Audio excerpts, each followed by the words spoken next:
I've been reflecting, thinking about aspects of consciousness like memory and perception, how perceptions appear and pass and repass and glide, fade, then appear again.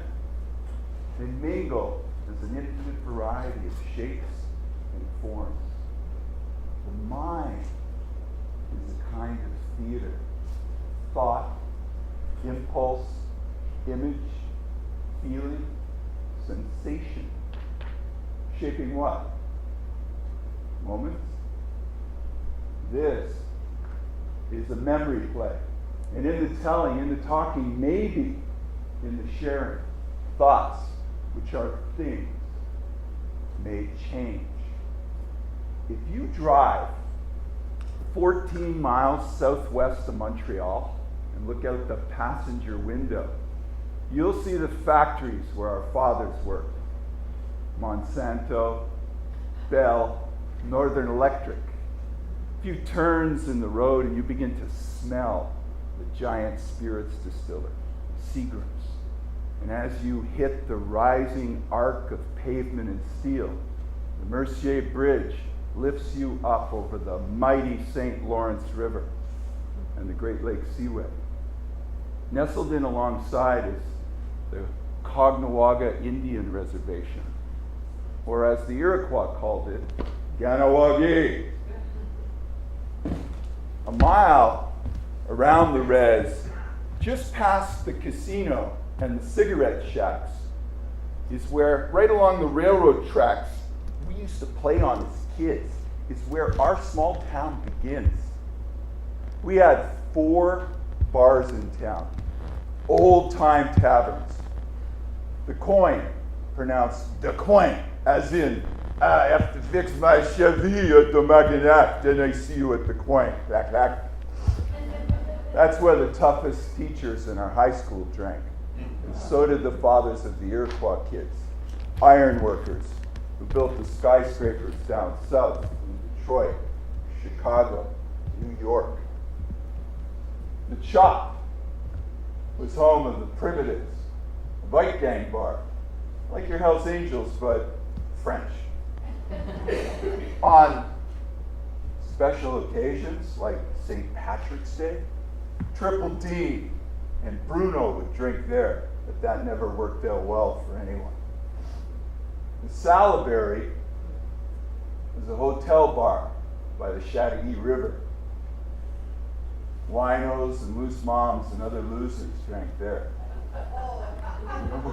Chateauguay people. We drank at the Freeman Tavern on D'Anjou Boulevard, beside the old burger joint that sold 19-cent hamburgers made of horse meat. My dad called it, the Freeman University, yeah? Don't do anything there can't get you out of, huh? It was a nondescript gray concrete block building with no windows, not even on the door. Chateauguay, Quebec, summer, 1973. Freeman is our home. Drinking age is 18, but us boys, we get in at 16. There's a sea of draft glasses across the tables. Sits about 60, 70 guys. Another dozen men, fathers, coming off factory shifts, congregate here at the main bar. There's a large glass jar of pickled eggs and another one of fat cow tongues and peanuts in cracked ceramic bowls on every table. And our jukebox plays songs for a dime a pop.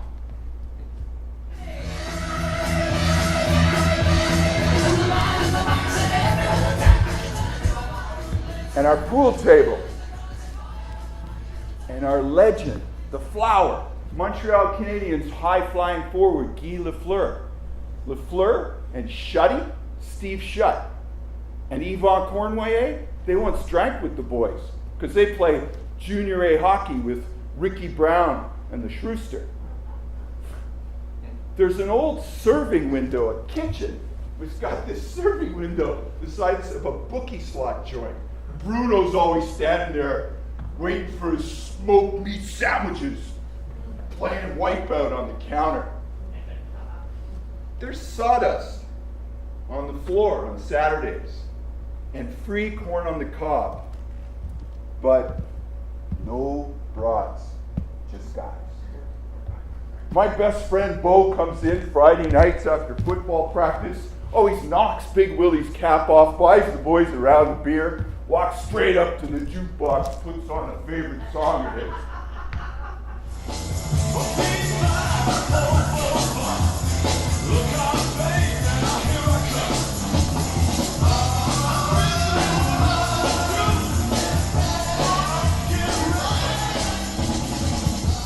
Eddie, you can't trust a man that can't dance, Eddie.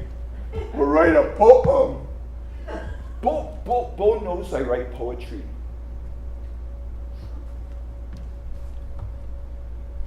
The bar had weight and freedom. Freedom from our father's belts. Freedom from our mother's eye.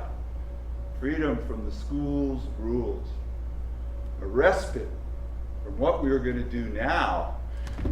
Yeah, high school is over. This is Triple D's table. Damon, Daryl, and the devil. Damon and Daryl Duncan and the devil. Triple D weighs over 700 pounds, and they're quick, fast, agile, black belts in karate, kung fu, bagua. The devil, his real name is Pat, but none of us call him that.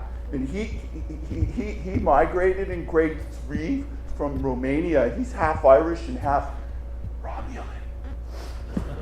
Triple D's always causing trouble. One time Damon hit this French biker, and the guy's teeth bounced by our table like dice. And another time, we were at the Old Munich bar in Old Montreal, and it was our grad night celebration. And this douchebag starts hitting on Jeanette, Big Willie's lady. Triple D grabs the guy, and he must have been some kind of shaman, because he transformed into a bird and flew 6 feet over the 3rd floor railing, and then fell 20 feet flat on a table. In times like these, my job was to yell, "We gotta go! Now!" And Triple D leap up, and off we go like a herd of mad buffalo. One time, Bo brought this bag of pretty marbles, and he says to me, "This is for when things and moments get too tough with the dads, like when Bruno's dad grabbed a cue ball and drilled it at this guy. Poof, flat. We take the marbles and our beers out back, and we play and bet big time on the blacktop for money." Of course, Triple D never did that. They weren't scared of nothing.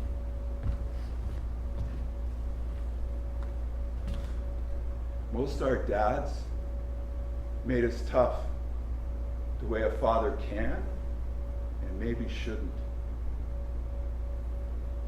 Bruno Burrell, Bucky Redmore, and the Shrewster sat there. Bruno, honest as the day, a Brit Scott rounder. He joined his dad's roofing crew in grade 7. Bruno once kicked a 45-yard field goal in Pee Wee football. He was a math whiz. Bucky, hell of a pool player though. Only one of the boys who could beat Injun Joe at a game of 8-ball. But Bucky's teeth were forever fighting to escape his mouth, and he bristled, which made him barely one of the boys.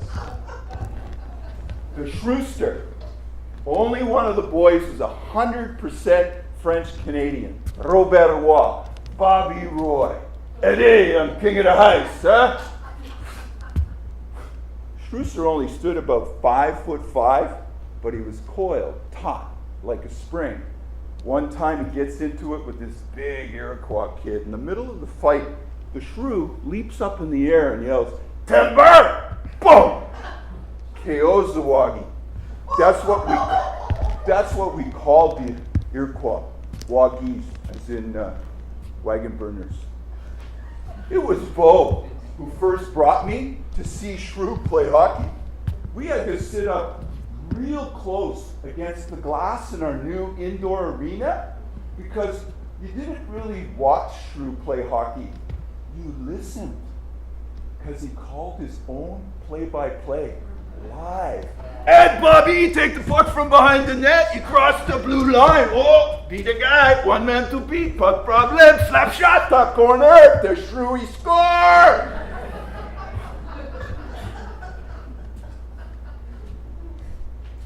Ricky Brown sat there alone. He always drank alone. Sometimes Triple D would try to talk to him, but it was best to leave Ricky. Every town has a Ricky Brown.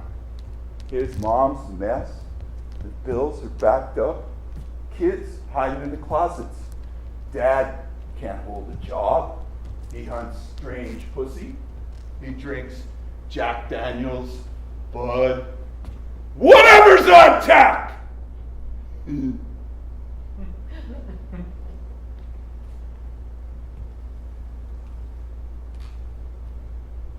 Ricky's dad, he comes drunk to the city midget hockey finals.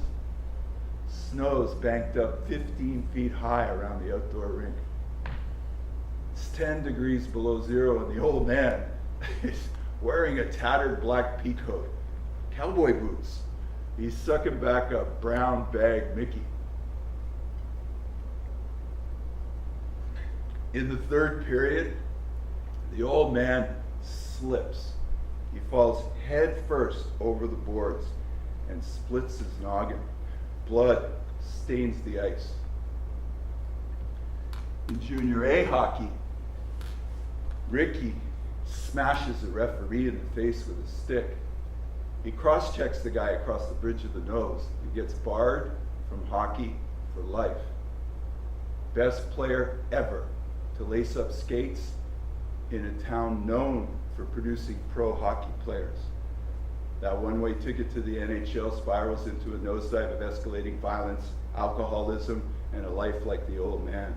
All the Ricky Browns of the world, heads bowed, sitting in the penalty box, waiting to grow up, waiting to be a man, waiting. Their father's blood spilling all over the ice, bleeding into the world. No man is born violent. In Pee Wee hockey, Ricky was the only boy on our hockey team that taped his hockey blade with white tape. And Guy Lafleur said that he never seen anybody work the corners like Ricky Brown.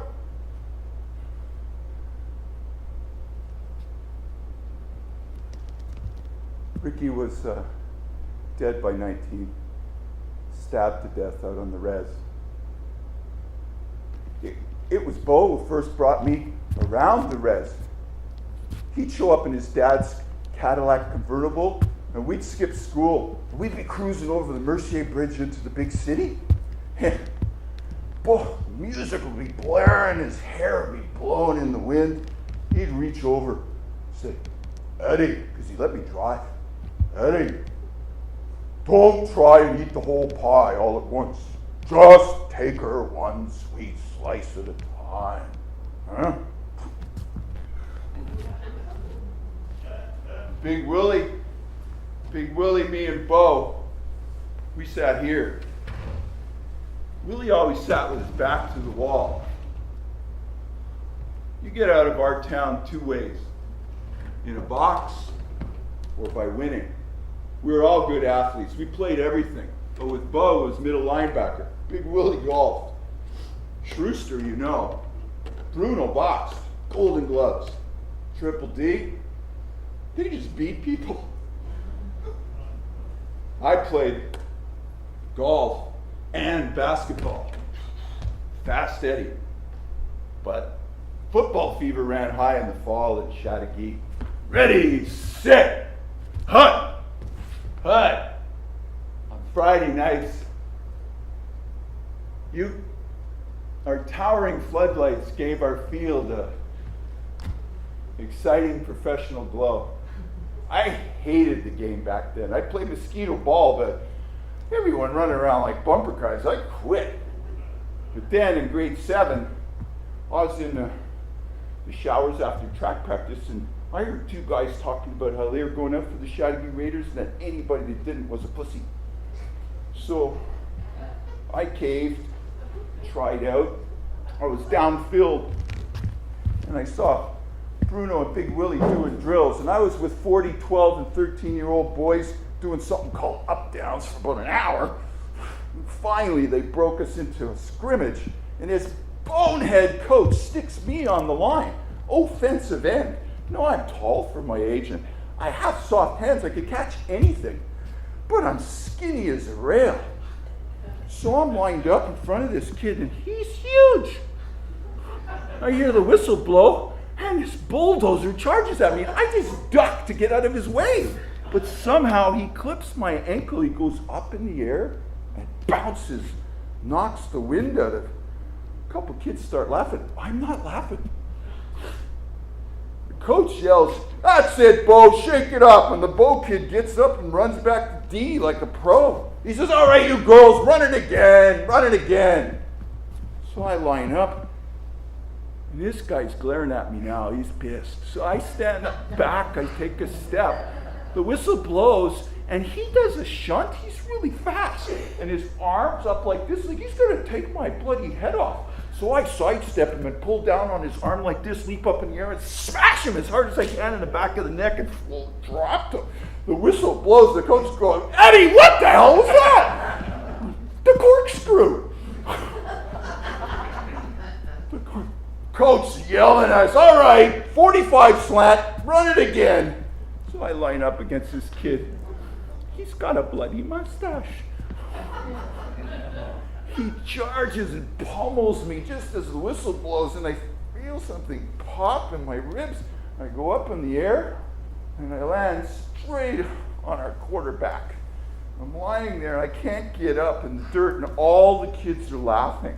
All of a sudden, this huge paw reaches down. "Hi, I'm Bo.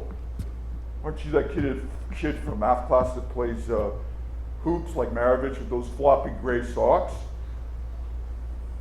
"Yeah, well, you should stick to basketball, Pistol Pete. You're going to get killed out here." "You'll be okay." From the moment Bo lifted me from the ground, we became best friends for life. Bo and me and Big Willie. Big Willie was our idea guy. In a trailer beside his dad's house, Willie ran a casino. The trailer had no wheels. It was up on blocks. But Willie took 10%. He said, "For the trailer upkeep."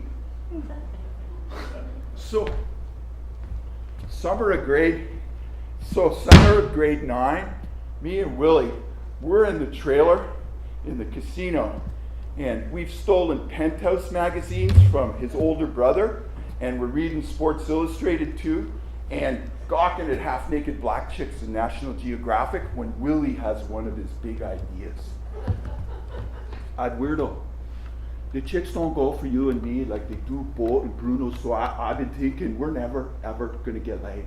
So I've been thinking, if you blow me, I'll blow you."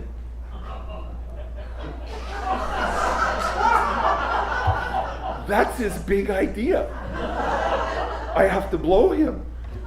I keep reading Penthouse, flipping through it. Of all the chemicals, there is nothing as difficult and dangerous as testosterone. 4 nasty syllables makes guys do some of the dumbest. I mean, until about 11 weeks in the womb, we don't actually know if the baby is going to be male. We do technically down in the genetic code, but as our biology teacher, Mr. Schonenberg, says, "The baby's gender is determined." Willie, stop hitting Stroker. Sit down.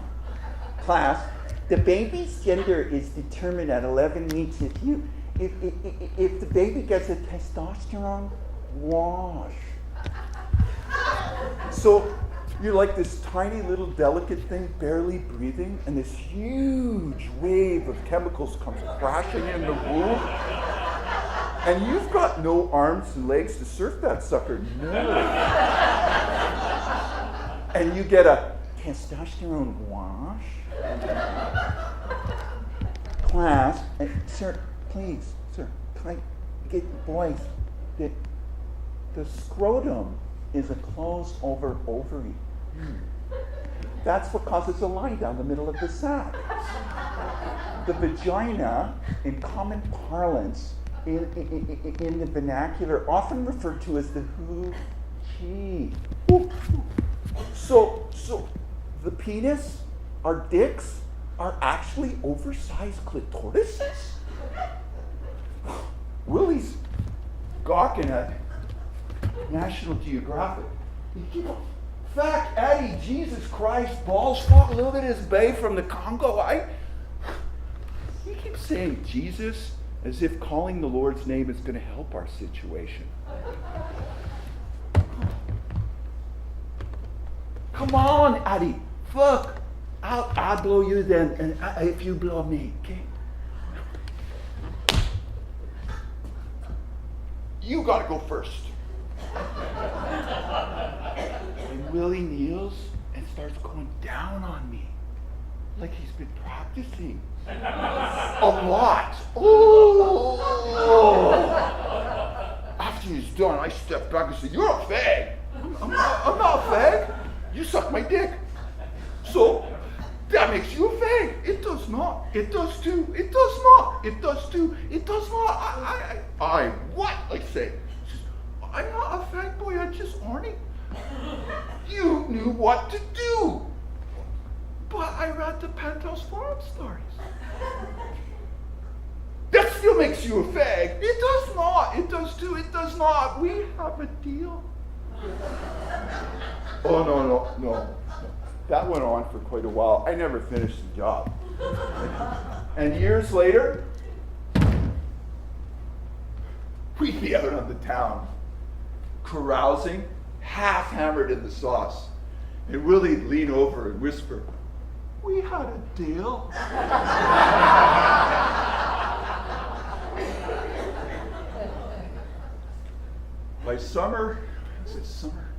By grade 5, late summer, we were already golf course architects, Willie and I. We built our own course behind the big high school.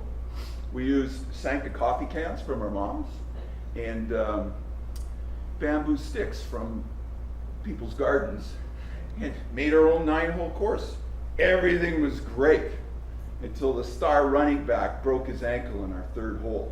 Then we had to take our bikes and ride them 5 miles to the big golf course, the real one by Lac St. Louis. Me, Willie, and Bo.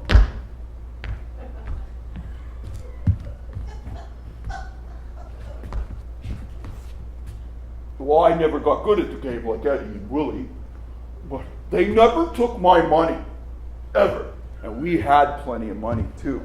Car wash money, club cleaning money, pool playing money, paper route money, lawn mowing money, loading cocoa beans off freight trains money, frying the Colonel's chicken money, making Tim Horton donuts so you think you're the hole in the donut money.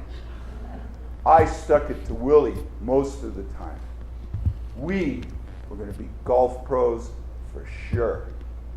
One July morning, word got out to members sitting on the veranda sipping shanties that one of the back shop boys had shot 30 on the front 9.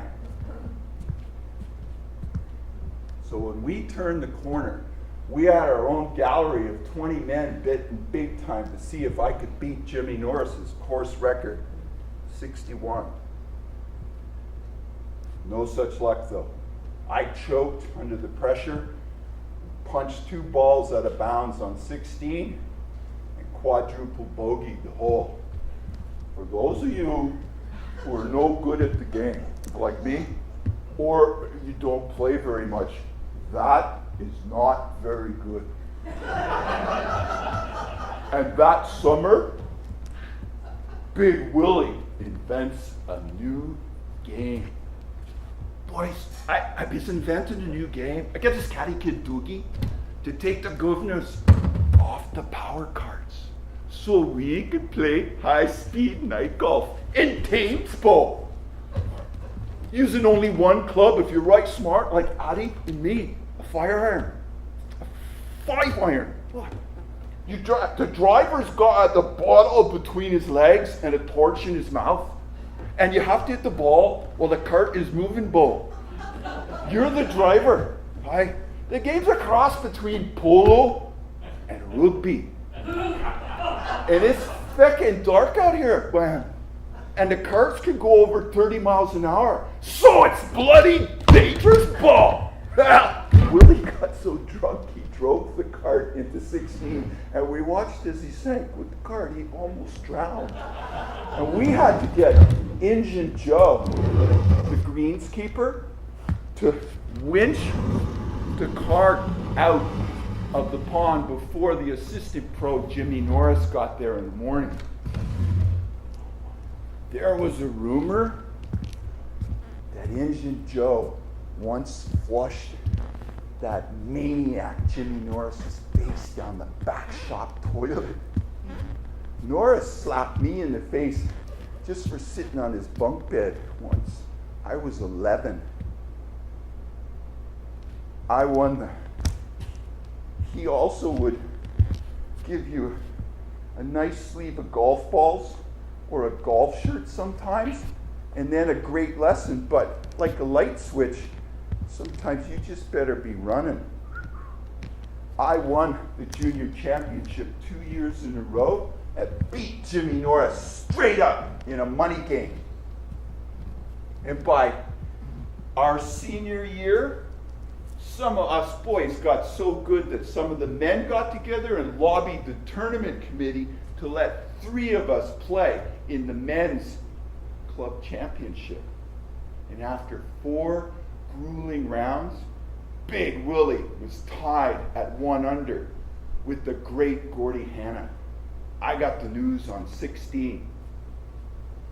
I was 2 shots back. On 16, if you hit your drive 225 yards and carry the sand trap, the ball hits an incline and can roll about 60 yards into a lush valley where you can hit an approach shot for a possible shot at eagle 2 under.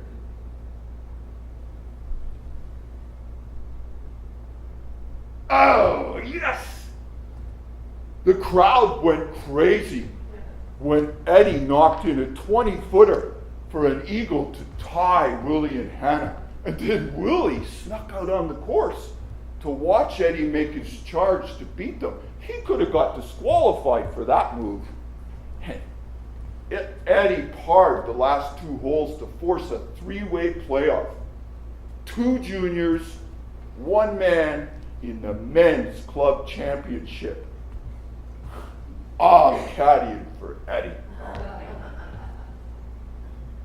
After 2 holes, we were tied, and on the 3rd hole, Hannon and I miss our putts. And Willie has a 10-footer to beat the men. The grain in the grass shifts, and I don't know if he sees it. I hope so. Ah, yes, Willie! He did it! We kicked the men's asses that day, me and Willie. And I arrived the next morning filled with a strong sense of my future and the great game of golf. But Jimmy Norris was on the prowl. He accused me of stealing balls, golf balls, from the members' bags stored in the back shop. He knew I wasn't a thief. We got into it at first, just kind of shoving. A couple catty kids yelled for us to stop, but they kept their distance.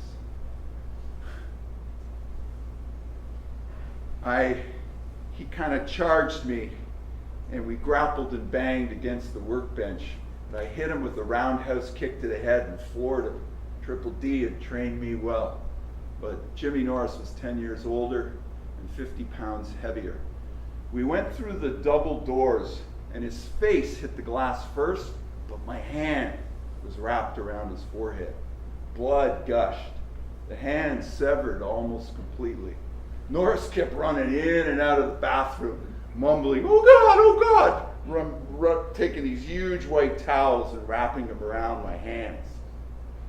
Within minutes, I found myself in an ambulance on the way to the hospital. And after a 10-hour operation, they sewed the 3 tendons back on, but the severed nerves. My mom wanted to sue the golf course and Jimmy Norris for fighting with a minor. I was 17. But my dad said, no. It take two for the tango.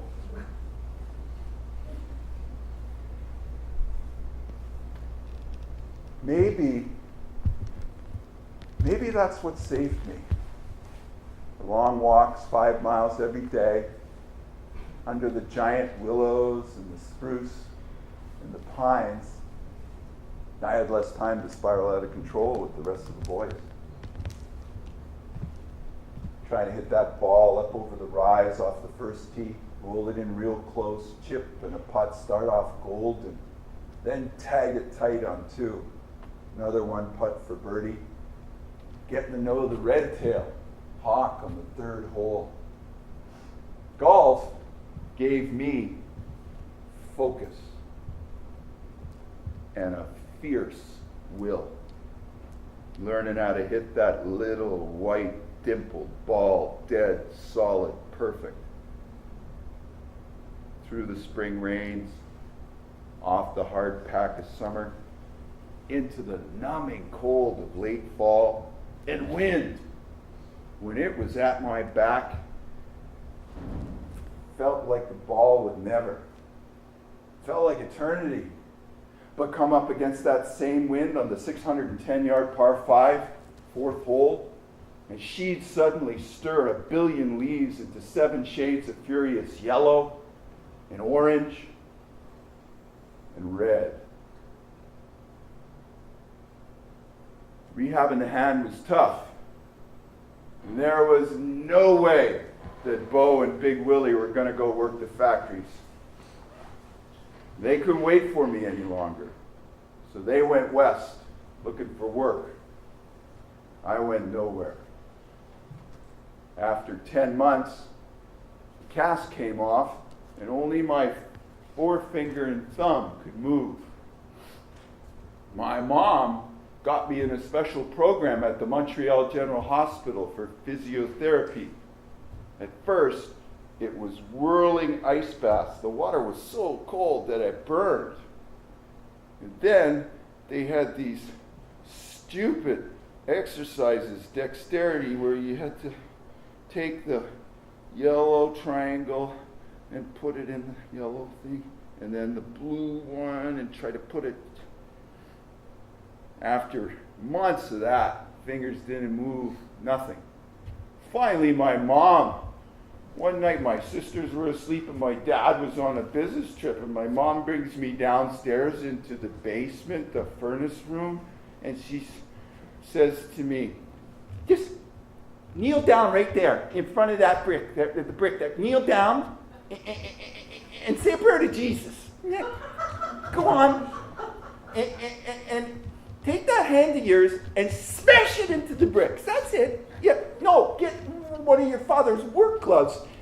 I don't want your knuckles all skinned up. And we don't do regret here, boy. That's it. Not exactly doctor's protocol. But I did it. And after about 7 weeks, my fingers started to flicker. And my mom brought me to the hospital. We had a special meeting with the doctor, and they put me in this contraption. They locked the elbow in. And then they got these very thick black bands, and they pulled my fingers apart. And the black bands were hooked into these wires with these pulley systems that were in the wall. And for an hour, 3 times a week, I had to go like this. One day, I don't know what got into me, but I just turned my hand around and I grabbed the pulley and I ripped the fucking thing out of the wall! The whole jib rock was all dangling with the wires and everything and the screws, and the doctor came running in. I said, "What do you think, Doc? Physio over?" My mom made me buy all the nurses on the ward chocolates. And then my dad finally said, "Nadie, maybe temps pour travailler, temps pour get a job." So I went to work the factories, Dominion dairies, night shift in the freezers with triple D, dead end, cul-de-sac.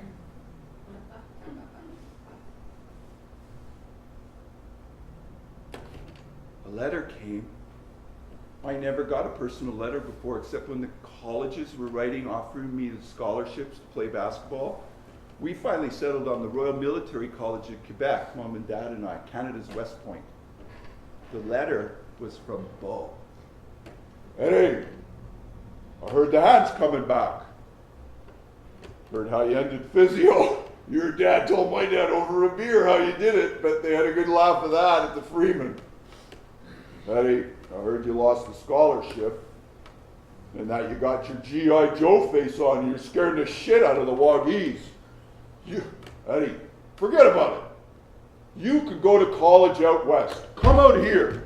Work with Willie. He's got that construction company going in Calgary big time. Calls it Chattagee Cement Works. Willie. After back home. Nobody knows where I am. Not even Willie, Eddie. I'm up in northern British Columbia working on the CNR Rail Gang 121. I got me a job as the spike master guy. It's like a jackhammer on wheels, Eddie. I drilled down these 5-inch spikes through a plate secures the track. Got me a new buddy, too, Red. We call him Red because half his face is red. Birthmark or something. He's a tough mother, but Triple D could take him. Easy. Me and Red, we were hoping we would get to use and run the big machine we call Big Henry. Henry's got these 5 steel prongs, each one of them as big as your clawed upper feet, Eddie. And he sweeps down and grabs the rail tie and then swings it right under the track. Well, that ain't gonna happen. See, we're supposed to be staying on the siding all the time, and well, me and Red heard about this town 20 miles away, so we snuck out one night, and we hopped the size of a freight train, got on the ladder and rode it. Got into town, Eddie, there was a great hotel with live music, country girls, and bloggers. Of course, now, the foreman had to come and get me and Red out of jail, and we've been demoted gravel shovelers again. Eddie, I swear, last week we're 500 yards behind the main crew. And we were working cleaning up, and out of the forest comes this grizzly bear. Gets up on all haunches. I just moved back real slow. When I got to where Red was, Red hands me a shovel, says, "You hit him, I'll run for help." Eddie, come west. We'll hunt grizz. Love you, man. Bodicious. I went west. My dad gave me his World War II bomber jacket and his duffel bag. We rolled the clothes real tight, efficient. Then he hands me 5 20s and 100. Says, "Bonne chance, Neddy." Mom cried for a week. I rode the rails 3 days to Calgary, Alberta. Caught up with Big Willie.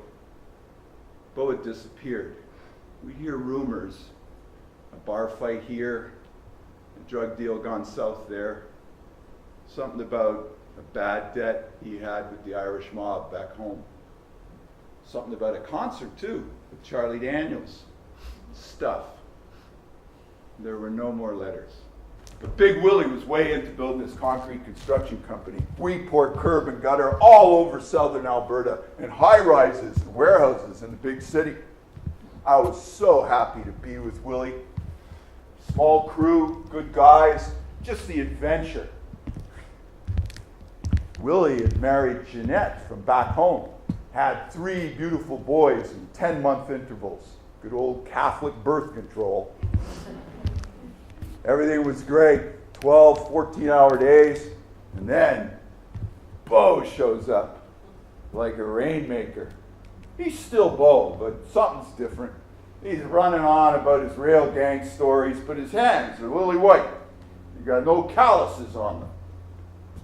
He doesn't buy beer rounds like he used to at the Freeman. Willie and me, we talked about it, and Willie said, let's take him on the crew. So we brought him on. Whoa, wet cement, gum boots, crummy motels, truck motors warming before sunrise, and we're running steel, and I got gung-ho Eddie at the other end of the bloody steel. But everything was great. Me and Eddie and Willie playing poker, pounding pints. Willie hadn't lost his touch. He took the crew's paycheck every week. And then Willie puts Fast Eddie in charge. Eddie, make the cuts in the fields. Hey, yeah. Pour the gravel, level, run the steel. Don't forget the wire mesh pipe. I gotta go to the plant, eh? You're in charge, Eddie. You good? Cuts and fills determine how the sidewalk sits, drains. We did the work. End of the day, Willie pulls up in his 4x4 and he gets down on one knee, eyeballing the surface of the sidewalk, and he starts shaking his head. We've mistakenly reversed the cuts for the fills. Sidewalk's supposed to drain into the gutter, but it drains into people's front lawns for 3 blocks. Willie doesn't say anything at first. He just walks real cool, Willie-like, over to the cab, and then he leaps in and cranks the wheel and floors it. He's doing these donuts, these very loud, screeching donuts, and then he points the Chevy right at me and Bo.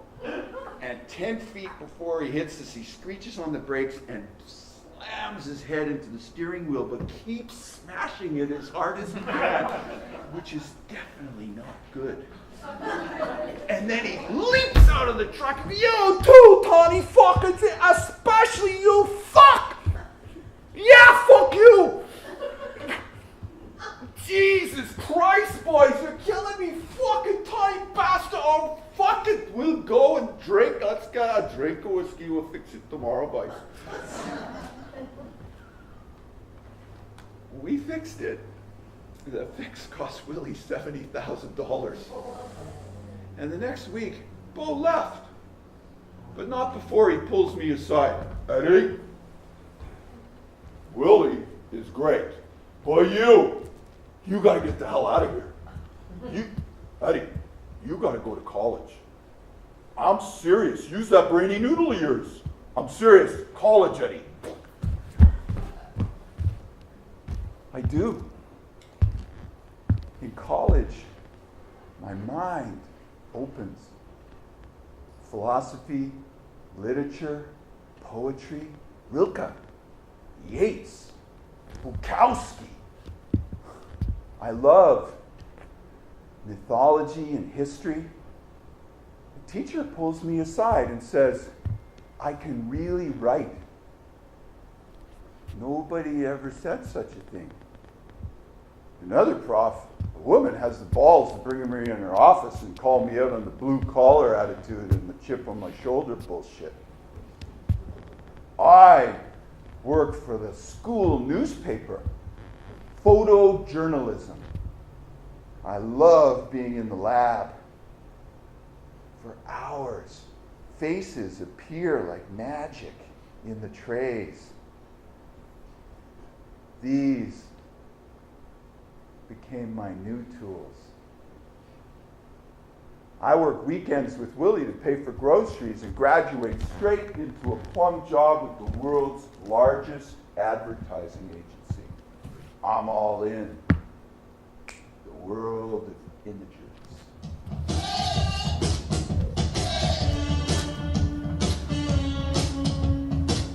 Arc and swoop. I'm on opportunities like a hawk. I wake up every morning, standing at home plate, swinging for the fence. 90-hour work weeks, first-class travel, 5-star hotels, 3 promotions in 18 months. I'm in the big show now, making national television commercials for Molson, General Motors, Exxon. I even get to start a sports marketing division with one of the senior partners. And I bring Toronto its first Molson Indy. I'm hanging out with Bobby Unser, Mario Andretti, the new boys. I'm the king of advertising. But not everything's smooth. I'm on the wagon again after a late night run-in with some cops and a drunk driving charge. The drunk tank smells the same wearing an Italian suit. I split my noggin, totaled the Jeep, and about a month after the incident, I'm in my penthouse apartment sound asleep, and I hear someone jiggering the lock on the front door. So I grab my Louisville Slugger, and wait behind. Bo! He's rolling with some guy in a power suit? Eddie, this is Clifford. He's your new attorney. I was in a hotel bar doing some business and I met Clifford and I ran into Bruno's cousin. And I knew right away, Eddie, you were going to try and defend yourself. We knew, like you did back home that time. That didn't work out, did it? Did it? They were both flying. Bo had this golf ball-sized rock of pure Colombian flake. So, after about 4 or 5 hours, I had to get him out of there because I had to fly to Chicago the next morning. I had to tell Bo, I'll use him, I promise. Guy turned out to be quite a lawyer, a regular Perry Mason. He got me off the 2 assaulting the police officer charges, but I only hit one of them. But the drunk driving stuck.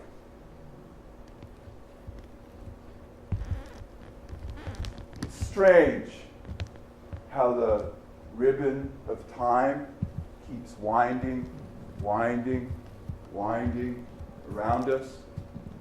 And when we're young, we can't feel its grip. Bo kept blinking in and out of my life, in and out, for about 3 years. One time, he showed up at the agency when I was giving a presentation in the main boardroom. I saw him pull in a broken down baby blue Mercedes coupe. He's with this kid Piglet from back home, the one with the twitchy eye from when Bruno hit him with the bat. He's still got the twitch. They had beer cans piled up in the back seat, and there was a hole in the floorboard on the passenger side the size of a basketball. I couldn't get out of the meeting. They caused quite a stir in the lobby. Their hair down to their butts, they hadn't washed in weeks. Hey, Piggy, which one of these ads you think Eddie did? Hey, man, I'm a concert promoter. Yeah, I got a teacher's note. We're going to see Boss Gags tonight. Huh? Piggy, Eddie definitely did that one. Oh, yeah. That's the one where the beer comes out of the saxophone and explodes. Like, oh, he did that for sure.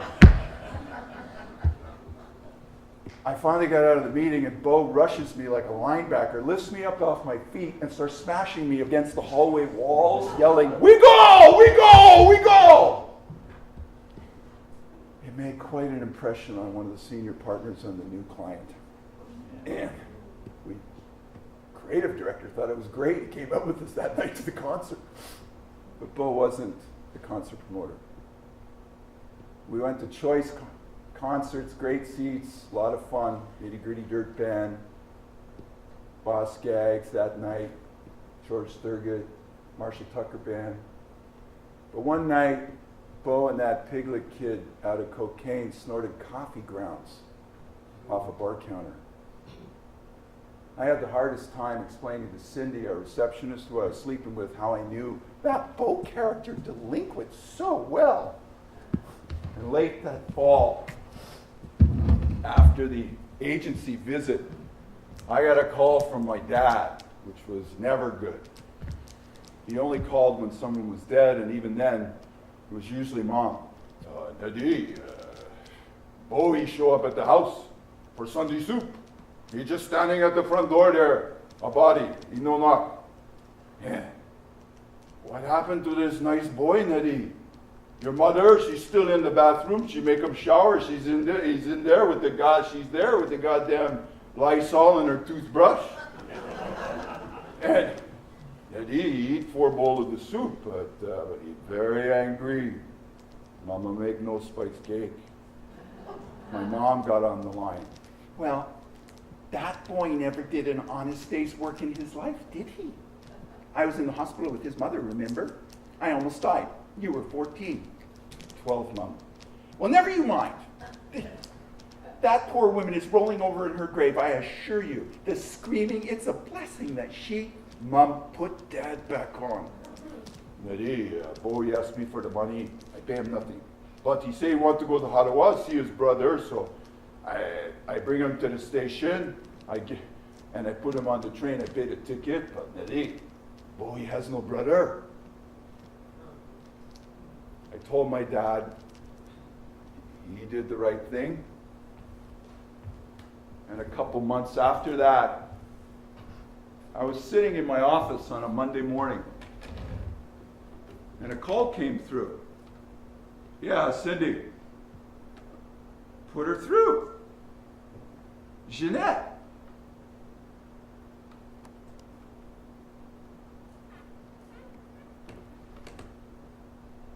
Big Willie is dead.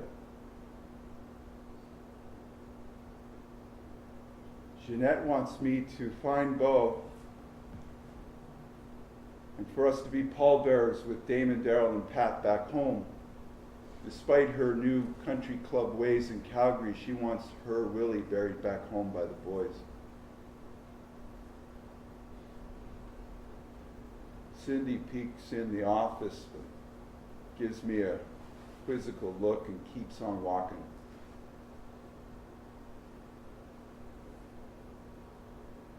The young boy leads a younger boy by the hand past the trailer. Underneath the carport, peal of a hawk reverberates in the evening air. The boys cross the threshold of the side door of the house and cockroaches skitter. Paint on the hallway walls has gone way beyond peeling. Long strips flake like dead skin. There's drab brown curtains drawn over every window. No light gets inside the space. There's a sticky sweet smell somewhere. Everywhere. Dish piles on dishes. Toast crumbs crunch underfoot.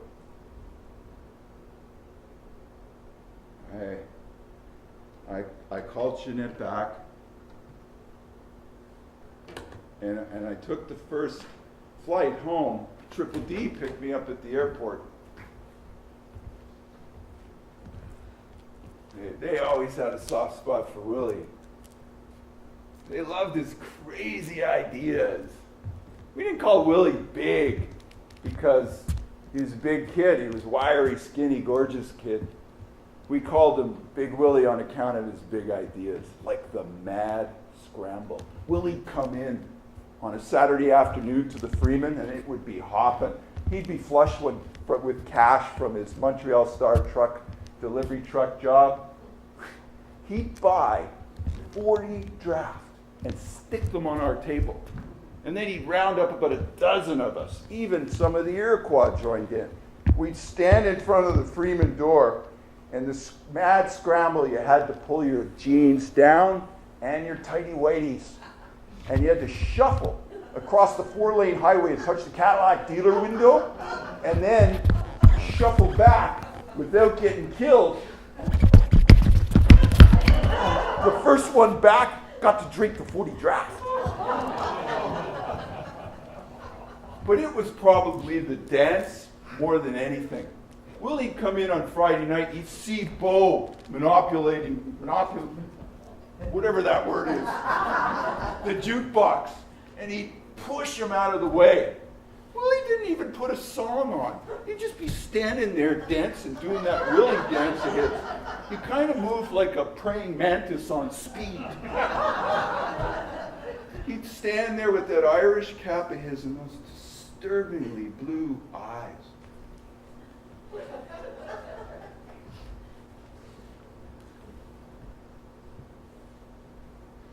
Bo and I barely speak at the funeral. Everyone carries so much hurt that day. I feel the ground sink under my feet. It was always Willie who was talking about holding up his idea of us getting out of town, making something with our lives. When it came time for all us pallbearers to throw some dirt, Willie's brother, his older brother, flings himself on the coffin, drapes his arms around the damn thing, weeping, and it's tipping all us pallbearers, holding on for dear. Finally, Bo has the presence of mind. He comes and he lifts the middle of it up. And we got his brother off the wood. There were rumors, stories. I don't know why. No one knows why Willie killed himself.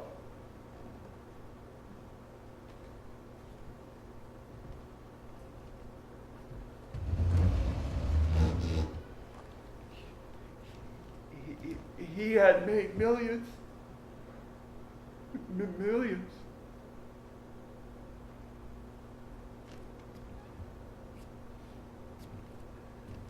Willie's suicide follows me like a broken whisper. And I work a sharp edge for a while.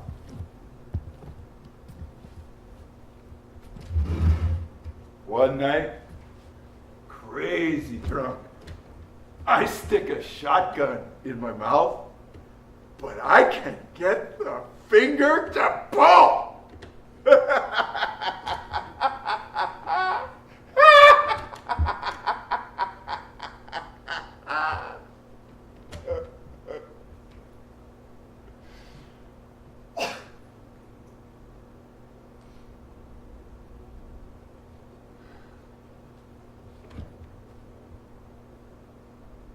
I read somewhere that into every life some rain must fall. And for a while, it was downpour. I'm standing in front of the Palliser Hotel in downtown Calgary, Alberta, waiting for a colleague to pick me up for a new client meeting. And I cannot help notice that the building across the street, 70 stories, cement, skyscraper, all the way up. Not that long ago, I helped pour that thing.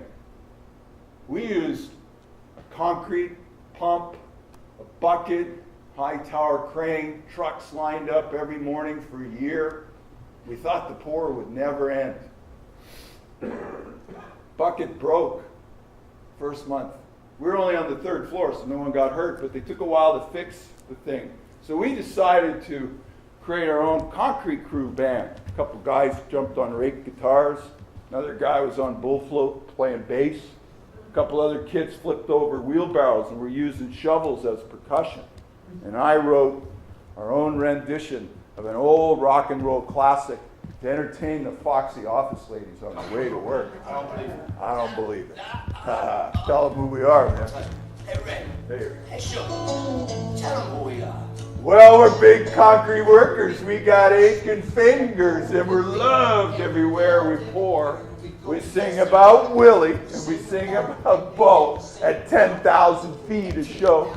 Sounds like us. I got a freaky old lady named a Concrete Katie who trows on my jeans all day. That song, Big Willie, in overtime got us through the pour. My colleague arrived in his town car, and I jumped in the front seat. We're going through the intersection at McLeod Trail, and I'm looking out the window, and I feel this gentle, unseen hand guide my head.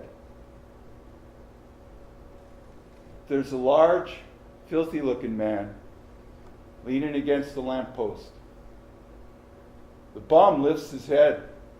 Bo? Bo! Stop the car! Bo! Bo! It's me. It's me, Bo. His arms just dangle. He doesn't know who I am. The wind pushes a Mars bar wrapper down the surface of the sidewalk. I wave off my colleague and I usher Bo into a coffee joint across the street. And I start rambling on about my job and my travels and him showing up at mom and dad's for soup. I bring up the funeral. Every once in a while, I think he's going to say something. Something like, remember when Triple D? Or remember when Willie had us jackhammer out those 3 blocks of sidewalk? Or remember Bruno and the 2 strippers and the graveyard? But we sink into silence. When we were kids, Bo was careful not to tell the other boys that I joined the chess club. And Bo had this crazy ritual. Him and Willie'd be coming back from football practice up on the 3rd floor going to the gym, and I'd be in the library studying, and Bo would inevitably come up and pull his trousers down and press his huge butt cheeks against the library window, and I got kicked out every time for howling. One time in a basketball game, I took a cheap shot from a dirty player. Bo bolted from the stands, and it took 3 teachers to peel him off the guy. The boys were so proud because next day in the Montreal Star sports section, the headline read, Billings fans go wild. Bo kept a scrapbook of all my clippings. A scrapbook. I realized I should get him some money, and I knew there was an American Express office on 4th Avenue, so I hailed a cab, and I got us into the back seat together.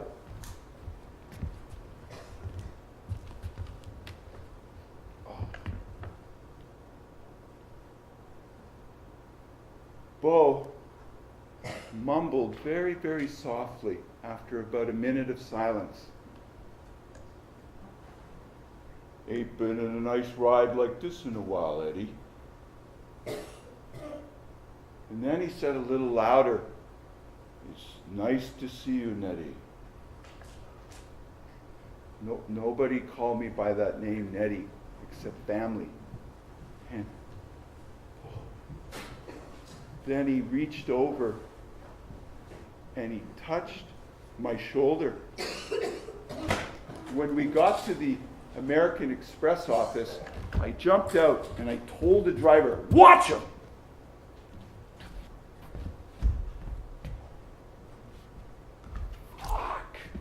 Fuck! Oh, Bo, fuck! Oh. He was in the alley across the street, and he was squatted with his head down. He was taking a crap. All he said was, I didn't want to mess up that nice ride of yours, Fast Eddie. Bo lived in the Salvation Army around the corner. And after I got him cleaned up, we went downstairs in the cafeteria. And I started talking to a couple of the guys. And they said he'd been coming in and out of the Sally Ann for 2 years. I went home and I put together a package with a book on addiction and a card and some money. And I flew back from Vancouver to Calgary. And we were seated in his room on his bed. And it was the size of a walk-in closet. He owned nothing. There was nothing in the room. There was a ledge with a window, very small, and there was a gray pigeon pecking on what looked like sunflower seeds. Bo must have put them there. I went home, and 3 months later I flew back to see him, but he was gone. And that winter, I got word Bo was dead. The cops found him, curled up against a heat vent in the back alley in Montreal. Miraculously, somehow, he got back home. It was February. Bo froze to death. I met my best friend down on his luck, and I did not bring him home to live with me.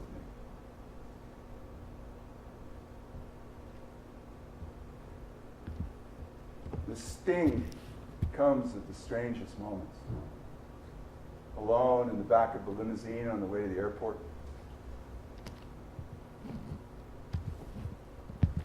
On a walk in the neighborhood after dinner.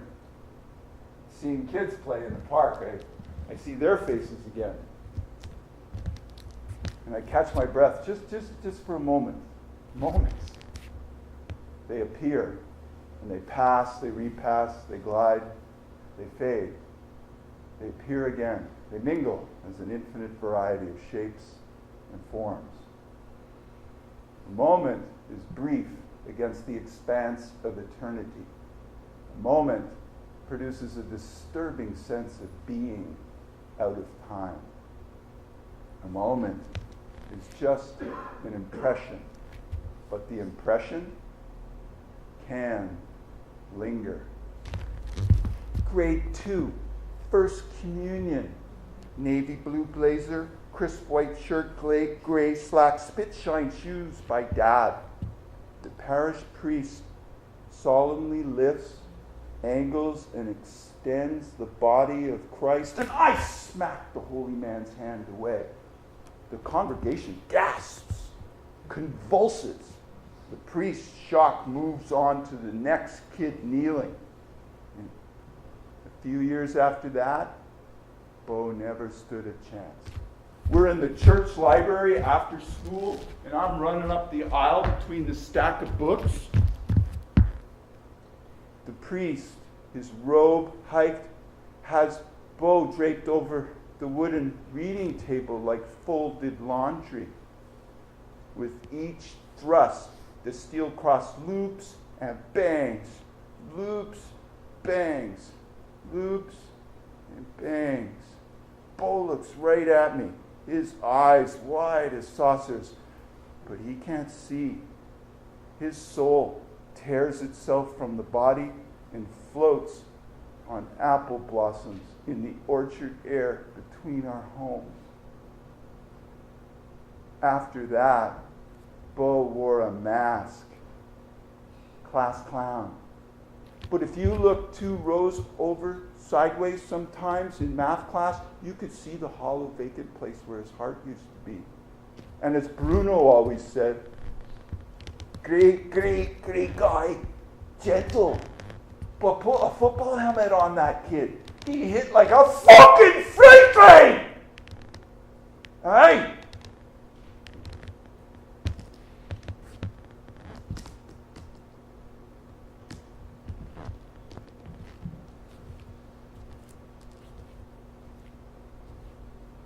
Empty chairs at empty tables. We were all best friends, you know, neighborhood kids, small town boys.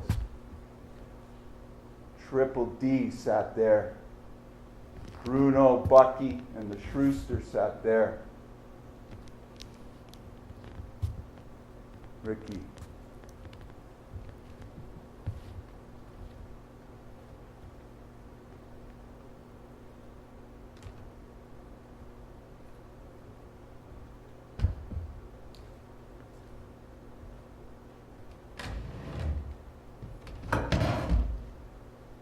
Bo, Big Willie, and me, we are here. I wrote you a poem, Bo.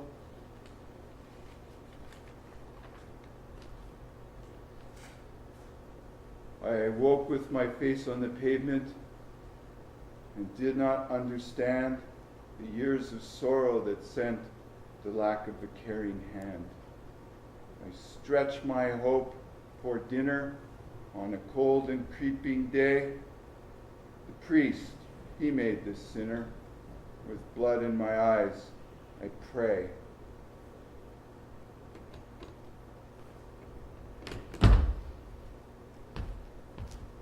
Eddie, you can't trust a man that can't dance or write a poem.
Lighting guy, Caden, up there.